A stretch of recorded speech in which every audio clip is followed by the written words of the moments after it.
Mana shuni farq qilib olish kerak. Ya'ni nima demoqchimanki, sodda qilib aytaman, ya'ni bitta qo'ziqorinni bu o'rmonda yuribsiz, qo'ziqoringiz ochdi, qo'ziqorinni yedingizda, keyin 3 kun o'tib, 2 kun o'tib kitobdami, internetdami ko'rib qoldingiz, bu qo'ziqorin odamni ko'nglini aytadigan yoki kasal qiladigan qo'ziqorin ekan. Xato bo'pti shuni yeganim. Yo'q, bu xato bo'lmadi, bu tajriba bo'ldi. Chunki siz o'sha payt mana shu sog'lom, yaxshi narsa bo'lsa kerak deb o'yladingiz. Endi sizga bilim bo'lib qoldi. Keyingi safar shunga o'xshagan narsalarni tekshirib keyin yeydigan bo'ldingiz. Qachon xato bo'lardi desa, siz bilasiz shu qo'ziqorin zaharliligini. Mayli, babi yeyman.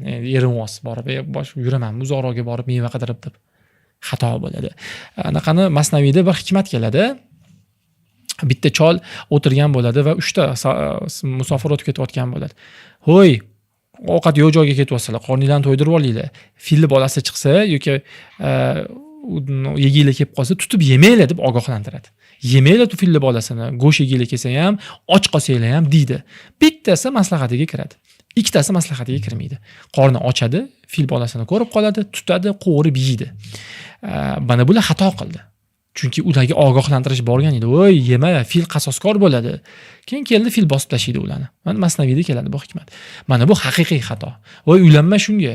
Bu qiz ham oilasi yaxshi emas yoki mana ishlar qilgan. Mayli deb ana bu xato bo'ldi. Yo'q, siz hamma yog'ini surishtirdingiz va mana shu holat menga mos ekan dedingiz. Keyinchalik siz 5 yil o'tdi, 10 yil o'tdi, dunyo qarashingiz kengaydi, kitoblar o'qidingiz. Aytdingizda, mana bunaqa bo'lish kerak ekan dedingiz. Yo'q, u xato bo'lmagan. Endi u tajriba bo'ldi, baraka topgur. Chunki siz o'sdingiz inson sifatida.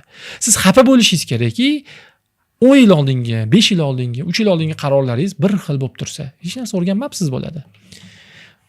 Inson katta qarorlarda xato qilmaydi odatda. Inson kichkina qarorlarda xato qiladi. Vaqtini haqqa ishlatish, nima ovqat yeyish, g'iybat qilish qilmaslik, aldash bormaslik, voqli turish yoki kech turish, ishlash o'rniga ijtimoiy tarmoqda o'tirish, mana shunaqa narsalarda insonlar xato qilib qo'yadi. Ya'ni, bo'pti, ishlamayman-ki, ozgina internetda o'tiraman, mana shu videoni ko'raman. Bizda videoni ham ko'rish mumkin. Ish paytida, "Voy, ishlayotgan bo'lsangiz, ishingizni qiling, bu videoni ko'rmang."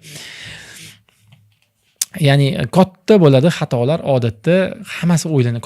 Katta qarorlar hammasi o'ylanadi. Kichkina qarorlar o'ylanmaydi. Endi bu narsani qilib qo'ygan bo'lsangiz, bu yog'iga mana necha yosh, bizani asosan 20-30 yoshlarga uzatadi. Men o'zim qilaman, 2016-yildan beri qilaman bu narsani. Istalgan qaror qabul qilasiz-ku, katta qaror. Misol uchun 1 oy, 2 oy, 3 oyga ta'sir qiladigan qaror. O'tirib yozing shuni. Nimaga shu qarorni qabul qildingiz?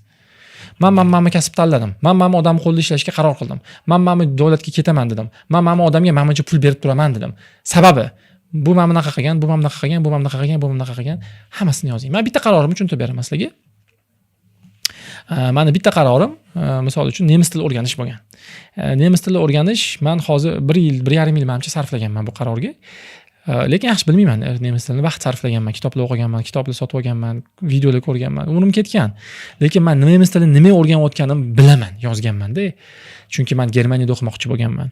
Germaniyada nemis tili biladiganlar tekinga meditsina bo'lgan va Germaniyada o'qib kelib O'zbekistonda yaxshi ish topgan va magistraturasi o'tdi 3 yil emas, 2 yilmi, shunaqa 1 yil bo'lgan. Ya'ni bir nechta sabablari bor-da. Endi hozir bildim men u ingliz tili bilan ham olish mumkin. U payt bilmasdim-da. Xuddi shunaqa kim bilandir do'st bo'lasizmi? Nima hammasini yozing sababini. Keyin qachondir, mana noto'g'ri bo'lgan ekan degan shuni ochasizda, yo'q, o'sha paytdagi bilimim bo'yicha to'g'ri bo'lgan ekan degan narsa keladi.